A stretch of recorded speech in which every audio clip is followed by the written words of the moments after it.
Well, hello there. This is John Byrne with Poets and Quants. Welcome to Fridays with Sandy. That's Sandy Kreisberg, of course, the eminent Greece of Harvard Business School and all business schools that are elite, highly selective.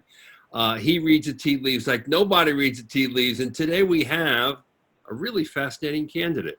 Okay, don't get turned off by what I'm going to tell you. This guy has a 770 GMAT score and a 4.0 GPA from the University of Georgia. He is a business development manager for a Canadian food company that mainly does deals with amusement parks. We'll get into that a little bit more. He wants to go to Harvard, Stanford, Wharton, UCLA, or UT Austin, which I'm assuming would be his safety school.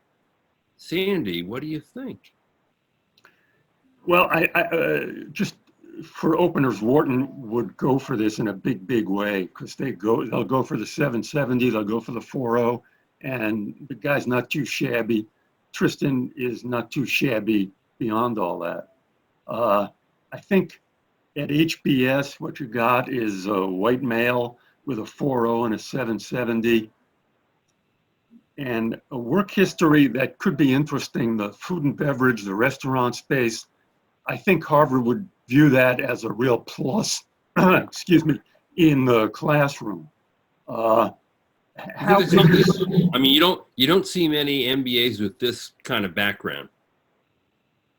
I agree. Tristan, what's your ideal job after you graduate from business school? So I think I'd like to do something still in this food or entertainment space, either on the amusement park side or on the food side. Maybe an ideal job would be doing something like a development manager for Restaurant Brands International that runs Tim Hortons. I could do something similar to what I'm doing now, just on a much larger scale.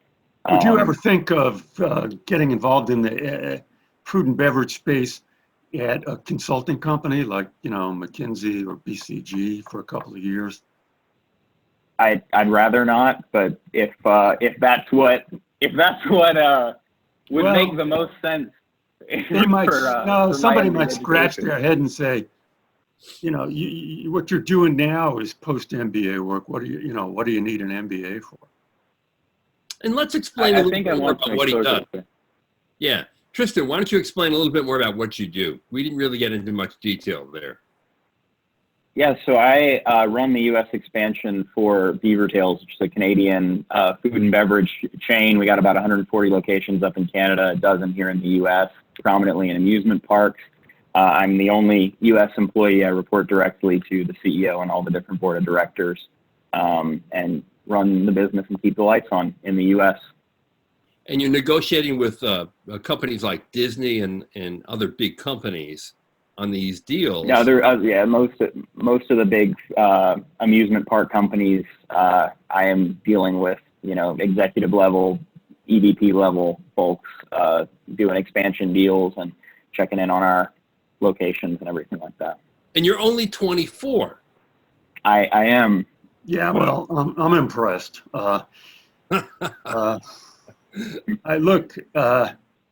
Okay, so let's get to the numbers here. Your chances at HBS, boy, they're like, 40%. The thing for you, I think you'll get interviewed, although you can never count on that. I speak with some amazing people who do not get interviewed at HBS, and I don't know why. So there's just a piece of luck there. And then at HBS, it is a matter of anybody can mess up the interview. So that's why, your chances of getting in are always like 40%. But how does he shape his story? I mean, because it's an unusual story, and I think he needs to shape it in his essay. What else do we need to know about you that we don't already know based on your application? How do you even approach that for him? It's to say, do no harm. It's the same advice I'd give anyone. My goal is to be an impactful leader in the restaurant and hospitality space. I'm interested in new developments in A, B, and C. I admire leaders like 1, 2, and 3. Same speech I give to everybody, and it works. Like, who are some of your heroes, Tristan, in the business? Definitely. So, I mean, I sort of see a long-term goal as coming back and doing something big and impactful in New Orleans, like, running Sazerac, the beverage company, the Superdome, working with the Saints or Pelicans organization, So I have a couple of folks like that, like the GM of the GMs or EVPs of the Pelicans. In terms of the goals, Superdome. that's a good answer. Okay, I want to continue what I'm doing. I'm interested in New Orleans. That's where I'm from. Could you put a politically correct twist to it? Like what? Sort of. So yeah. So the way my essays have sort of worked out now is that my big, my Stanford essay, my what matters most is sort of my Cajun culture and heritage. So my language is dying, my land is sinking. My great grandmother told me that she used to have to read her children's first grade English books because she was ashamed that she couldn't speak English, kind of stuff. So I'm sort of packaging it in that as that's why food and beverage, because that's where I can make the most impact back home. And that's why coming back to Louisiana, because I have lived through seeing a culture in decline, and the land that my home is on right now is 8 feet under sea level. So it's important to me to come back and lead in the ways that I can one day. That's good atmosphere for you growing up in both adversity, underrepresented culture. That'll serve you well. But how does that? Can you take it one step more and say, how does that connect to the food and beverage business? Do you plan to expand underserved areas or hire different kinds of people or blah, blah, blah? Yeah. So currently, the way I wrote it was that I sort of saw that after Katrina, the businesses that came back first and sort of meant the most to people were in the food and beverage and hospitality space. And so sort of seeing that gave people opportunity when there wasn't a whole lot of opportunity made me want to come back and be a leader in that space. Okay, so then tell me one hero who fits that bill to some degree, like a hero in the food and beverage space who, has helped underserved geographies or come up with innovative ideas, blah, blah. Can you do that? Well, I'd have one or two, but both of them have kind of been come down to scandal in the past couple of years for what they do. So I'd have to kind of, as it tends to go with New Orleanians, I would have to go and my do hero some more is research to pick a more politically correct one. Yeah, right. Yeah, the pre-scandal version, the post-Katrina, pre-finding out unsavory items about person X. John, what do you think about the idea of saying he's interested in expanding to amusement parks? Well, I think the beauty of all that is the fact that you mean as a career thing? As just 2 words in his essay, amusement park. Well, I think the better words are I work with global companies like Disney blank blank that run amusement parks. In other words, I think that the focus should be on the status of those companies that own what does Disney call it? Disney never uses the word amusement park, do they? I don't think so. Yeah.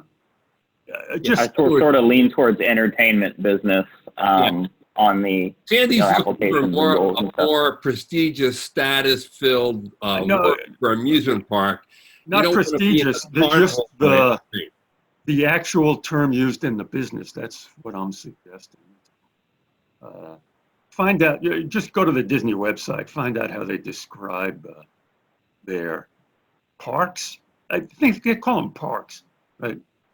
Attractions, maybe? Attractions, yeah. Themed entertainment. Well, they're real good at it, so that's just a suggestion. Okay. Man, you're in good shape. With a 770, I'm impressed. A 4.0 from Georgia, you got a great story. Just tell me again, Beaver Tails, the size of it in terms of sales or any publicly available information. Yeah, so we've got about 140 locations.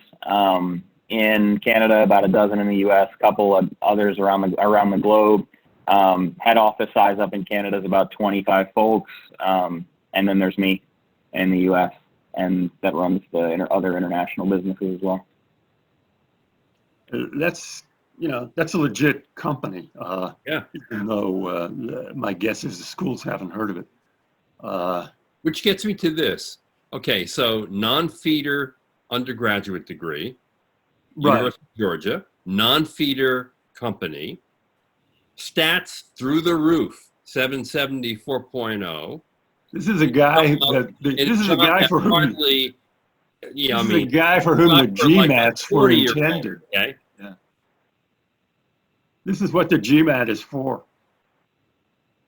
Yeah, it does the work for you, right? Well, it just answers a lot of questions. That's all. Plus, his work experience does too, because he's got I would more likely think a 40-year-old something executive would have, frankly. Yeah, and I think the the 770 report to the CEO, right? Yeah, I do. Yeah, correct. and the CEO is going to write my rec letter. He's writing my rec letter, and it's going to be effusive. Good, and detailed and convincing. Aside from being effusive. Okay, what about Stanford? Is there an X factor here? There's no standard Stanford X factor, i.e., underrepresented, overcoming adversity story, blah blah blah. Okay, and he's a white male, so, but the 770 and the heightened responsibility, even Stanford goes for that. Even though there's nothing, politically correct about this application, they'll just go for the numbers. Plus, I mean, he's pretty much an entrepreneur as the sole employee running this business in the United States. Yeah, no, you're right, John. It's a lot of impressive stuff here. It's just it needs a little bit of explaining and a little bit of context. That's all. Yeah. I'm impressed. I think you got a shot at Stanford, man. I think, I'd be curious to see how this works out. At HBS, boy, I think your odds are very good about getting interviewed. I'd be surprised if you didn't get interviewed. Wharton, they just go for these numbers, man. Wharton and I don't know if you're applying to Columbia. They go for those numbers. They're a believer. Isn't that right, John? UCLA. I mean, it's a slam dunk. They'll worry. Those schools, you've got to convince them that you're actually going there. They'll worry you'll turn them down. Yeah, and you will. There you go. So go ahead. I'm just going to say, Sandy, the most important advice you have is what? Tell the story well. Do no harm. Yeah, and tell your story really well. Don't say something odd. All you need for Harvard is a serviceable essay. Just like my goals are this and this, and these goals, there've been several influences to these goals. What are your, including people experiences, job experiences, and what would you say some of the major influences have been in the formation of your goals, Tristan? Yeah, so definitely my father, who had some businesses in some pretty underserved communities. Growing up, I got to grow up. He ran some video stores, like a local Blockbuster type chain, but it was his. He had like 7 or 8. He lost them all in the BP oil spill when the oil field slowed down and everyone lost their jobs down here. So he was a big influence on me. The CEO that's going to write my letter and who's been my boss and hired me as an intern in the first place has been a huge influence on me. Sort of seeing his growth as himself, because he started out as working in one of the amusement parks in the 90s and is now the CEO of Beaver Tales of the whole company. So getting to learn directly from him has been really beneficial to my growth as well. I think the way you got the job is fascinating. Yeah. So I was just at HEC Montreal taking a business French class, and was looking for a place to intern the following summer. The first place I emailed was Beaver Tales, and Pino, the CEO, he emailed me the next day and said, "Hey, we're looking to expand in the U.S. You want to come intern for me directly?" And the rest is history. That was a cold call, right? It was emailing like contact@beavertails.ca. Wow. Yeah. Wow. That's file that under, folks. Connections help, but you can get a job just by writing emails. I tell you, that story, coupled with the story that you drove 9 hours to take the GMAT another time to get your 770 in the test center, just tells me so much about you. Well, thank you. Let me say something, John. Do you think AdComs will appreciate or be suspect of a guy with a 740 GMAT driving 9 hours To get a 770? to get a 770? Yeah. No. Would you highlight that? I think they know he wants it. He's got the fire in the belly. He really does. Yeah. He's got exactly what you need to be really successful. Yeah, you're thinking like a business school professor, not a business school admissions committee member. They don't like fire in the belly. They like. Oh. I'm saying that's a dangerous story. I'd say I could be wrong about this. The downside of that story is